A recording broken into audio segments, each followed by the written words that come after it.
Bonjour à toutes et à tous et bienvenue à bord de ce 15e épisode de Faille Sécu, l'émission qui vulgarise la sécurité informatique pour rendre votre vie cyber plus sûre et vous protéger des pirates.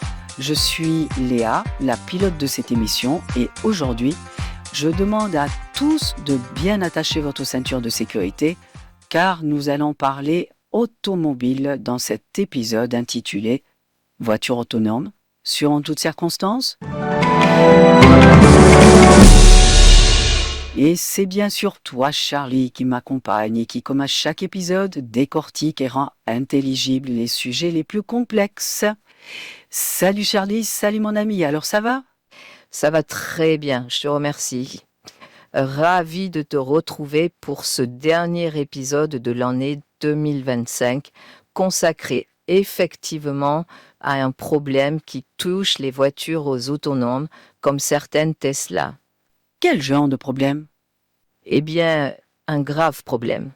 En effet, il s'avère que dans certaines conditions, comme la nuit, les voitures autonomes peuvent ne pas reconnaître des obstacles et leur foncer dedans. C'est purement théorique ? Malheureusement, non. L'agence de sécurité routière américaine, la NHTSA, déplorait dans son rapport de 2022 16 accidents impliquant des Tesla, modèles X, Y, S et 3, vendus entre 2014 et 2022. Donc, ça concerne seulement les anciennes Tesla ? Difficile à dire, mais apparemment, comme on va le voir, c'est la technologie utilisée qui est en cause et les chercheurs qui ont découvert ce problème ont publié leur article il y a 6 mois. Par conséquent, ils ont alerté Tesla pendant leur étude et Tesla a probablement effectué des changements. Mais on n'en sait rien au juste. Ok, mais que s'est-il passé exactement dans ces accidents dont tu parles ? Eh bien, ces accidents impliquent presque toujours les mêmes acteurs et actrices. Une Tesla en mode conduite autonome qui fonce dans un véhicule de secours se trouvant tout gyrophare allumé au milieu de la route, le tout se déroulant en pleine nuit. Un reportage du Wall Street Journal résume bien le scénario récurrent grâce à une vidéo d'un accident qu'ils ont pu étudier en détail. Ah oui, car les Tesla filment en continu ce qui se passe et l'enregistrent, un peu comme la boîte noire dans un avion. Tu veux qu'on la passe en direct ? Bonne idée, il n'y a pas de son, mais je vais la décrire en accélérant certains passages. Hop, c'est parti. Donc la vidéo commence sur une autoroute américaine dans le Texas à minuit 54 en hiver 2021. La caméra piéton d'un policier filme la scène alors que celui-ci porte secours à un véhicule arrêté sur la bande d'arrêt d'urgence. En même temps, la caméra de bord d'une Tesla X de 2019 filme le trajet qu'emprunte son propriétaire alcoolisé à partir de minuit 30. Ce conducteur sous zigzague un peu, si bien qu'après 4 minutes de route, il enclenche l'autopilote alors qu'il roule à 100 km/h. Les capteurs embarqués dans la voiture détectent qu'il n'a pas les mains sur le volant et la voiture lui demande donc à 150 reprises de mettre les mains sur le volant pour montrer qu'il est bien attentif. Le conducteur coopère 150 fois en 45 minutes, ce qui convainc l'autopilote de poursuivre le voyage. Au bout de 45 minutes, cependant, des véhicules d'urgence font leur apparition sur la bande d'arrêt d'urgence. Il est alors 1h13 du matin. L'autopilote ne ralentit pas car les véhicules d'urgence ne se trouvent pas sur sa voie. On voit alors apparaître à quelques centaines de mètres le véhicule du policier du début qui barre la route. En tant qu'humain, on le voit car ça clignote de partout. Mais la caméra de l'autopilote est perturbée par ces clignotements. Tant et si bien que la Tesla continue à filer bon train alors que l'obstacle se rapproche.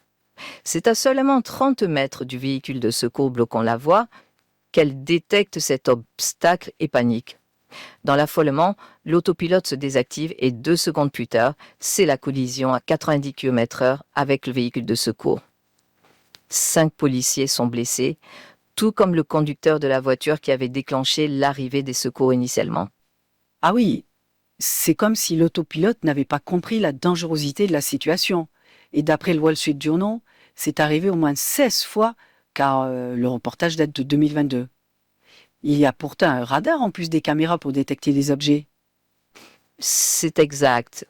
Mais sur ce modèle de 2019, le radar est utilisé pour détecter les véhicules en mouvement.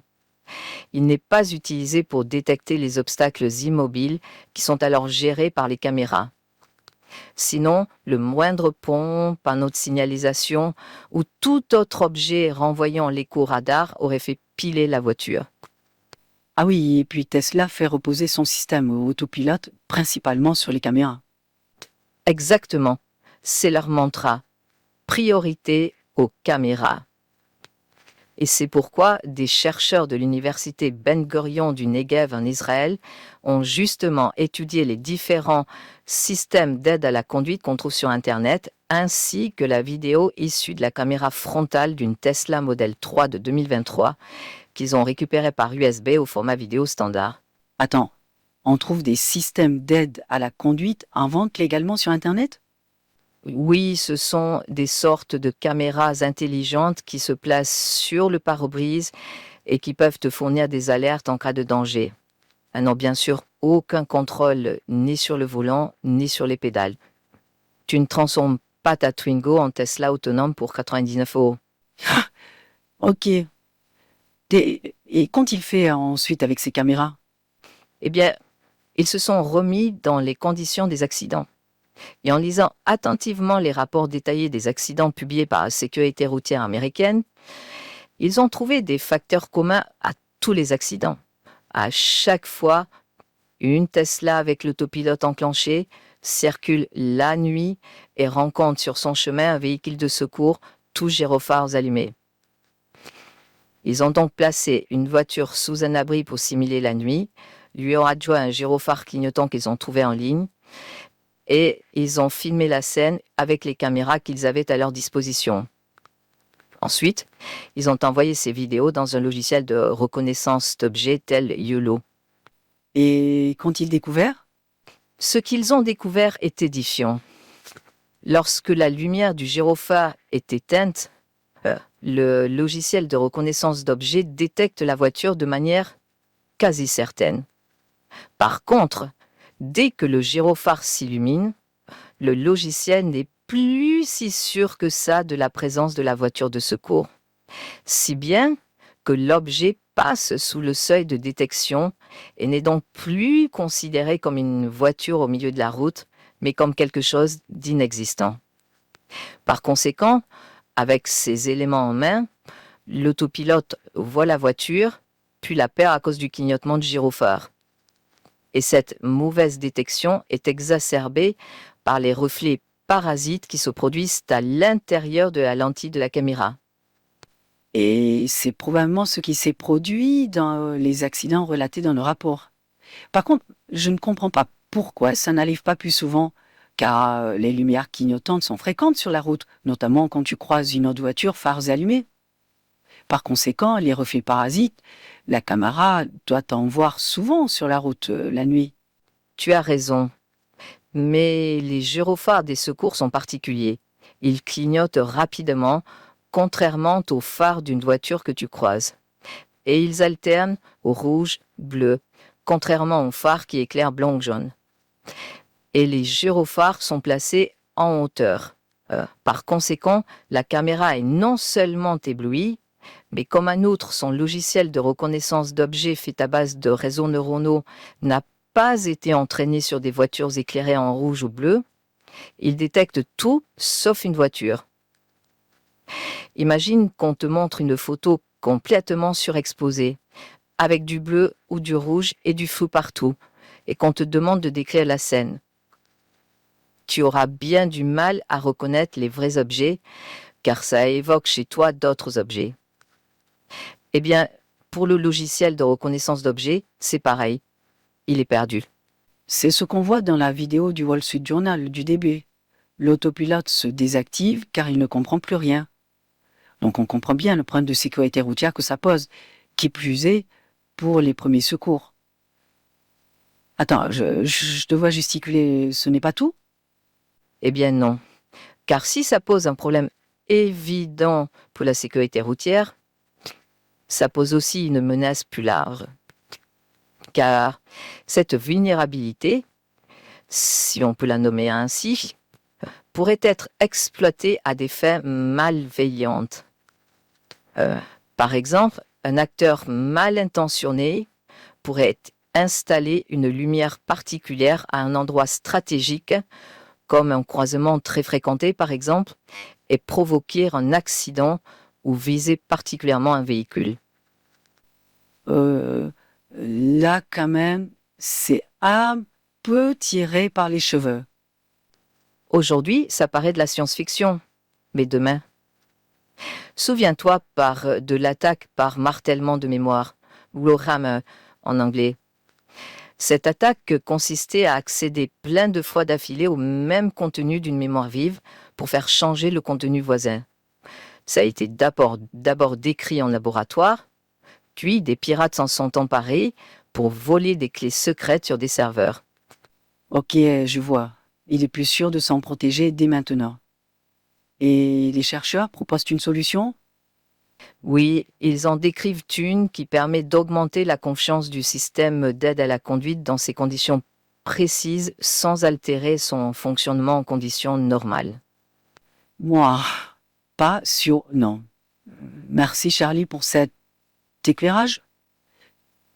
Tu veux ajouter quelque chose? Il nous reste quelques minutes. Eh bien, volontiers. Mi-octobre, donc il y a un peu plus d'un mois, une enquête issue d'un consortium de journalistes internationaux a montré comment on pouvait tous être localisés à n'importe quel moment, à la demande de n'importe qui dans le monde, et sans être infectés par le moindre espion-logiciel. On le sait déjà. Les opérateurs téléphoniques nous géolocalisent en permanence. C'est inhérent au fonctionnement des réseaux mobiles. Je suis d'accord avec toi. Mais tu as manqué une information cruciale dans mon propos, qui est que tu peux être géolocalisé par n'importe qui dans le monde. Et c'est arrivé à des militants qui ont pu être intimidés, et c'est aussi arrivé à des personnes qui ont été liquidées. Donc, tu veux dire que si je suis un dissident russe en exil, par exemple, si le KGB connaît mon numéro, alors il peut me retrouver en passant par un service spécial, même si j'ai un vieux téléphone sans connexion Internet? Oui, c'est ça. Et ce service dénommé Altamid existe depuis près de 20 ans. Il a été créé par un ancien ingénieur de chez Siemens et opère depuis l'Indonésie. Il utilise un système de signalisation téléphonique antédiluvien qui regroupe plusieurs protocoles. On appelle ce système SS7 pour système de signalisation numéro 7 et il permet aux opérateurs d'échanger des informations techniques indispensables, par exemple pour savoir dans quelle zone se trouve un mobile ou pour router un appel. C'est l'opérateur mobile qui le gère, donc ça n'arrive jamais sur ton téléphone. C'est pour cette raison qu'il n'y a rien à pirater chez la cible. Par contre, pour l'exploiter, il faut avoir accès à l'infrastructure d'un opérateur mobile pour envoyer des messages SS7 grâce à l'obtention d'une adresse globale appelée GT. Comme ce n'est pas sécurisé, n'importe quel GT autorisé peut demander au GT de n'importe quel autre réseau dans le monde de localiser plus ou moins précisément un numéro de téléphone. Qu'est-ce qui cause ces approximations dans la localisation? Oh, bonne question. En fait, la précision de la géolocalisation dépend de la densité de relais téléphoniques présents autour du numéro ciblé. À la campagne, tu as moins d'antennes mobiles qu'en ville, donc tu auras probablement une précision plus faible dans la position de ta cible. Mais les pirates peuvent utiliser des méthodes plus avancées pour améliorer cette précision. Et c'est certainement ce qu'est capable de faire Altamid, puisque l'API permet des éliminations précises d'opposants. Mais comment font les pirates ou les sociétés d'espionnage comme celles qui commercialisent Altamid pour avoir une adresse globale ou GT et envoyer ces messages SS7? C'est accessible à tout le monde? Excellent point. Les sociétés d'espionnage vont tout simplement acheter le droit d'envoyer des messages de signalisation auprès d'un opérateur téléphonique peu regardant. Longtemps, la société FirstSwap, qui commercialise le logiciel Altamid, a payé l'opérateur national du Liechtenstein pour pouvoir envoyer ces signaux. Ah oui, quand même. Des messages de signalisation envoyés depuis le cœur de l'Europe pour espionner le monde entier. Et personne ne s'est aperçu de la supercherie? Eh oui, car c'était une utilisation contractuellement légitime et légale du SS-7. C'est seulement quand les journalistes sont tombés sur une immense base de données regroupant des millions de lignes obscures et qu'ils l'ont analysée que l'opérateur télécom du Liechtenstein a mis fin au contrat, le lien à FirstSwap. Je reste un peu sans voix. Tous ceux qui disent « Oui, moi j'utilise un vieux Nokia 33 machin car au moins on ne peut pas me géolocaliser », eh bien ils se mettent le doigt dans l'œil. Ça me rappelle les explosions des pagers au Liban en 2024. Je ne sais pas si les services secrets israéliens ont utilisé cette méthode à base de messages SS7 pour avoir la position de leur cible, mais ça serait techniquement plausible. Encore un génial épisode. Merci Charlie. C'est toujours un plaisir pour moi, Léa. En plus, on n'a pas eu à apprendre de nouvelles voix cette fois, donc c'est allé super vite pour enregistrer l'épisode. Ouais, ça fait 2 émissions qu'on tient. J'espère que ça va durer. Et je rappelle l'adresse pour nous dire quelle voix nous imitons. Faille au pluriel, sécu tout attaché, @intracherche.fr. On se retrouve vite, Charlie. Avec joie, Léa. À la prochaine!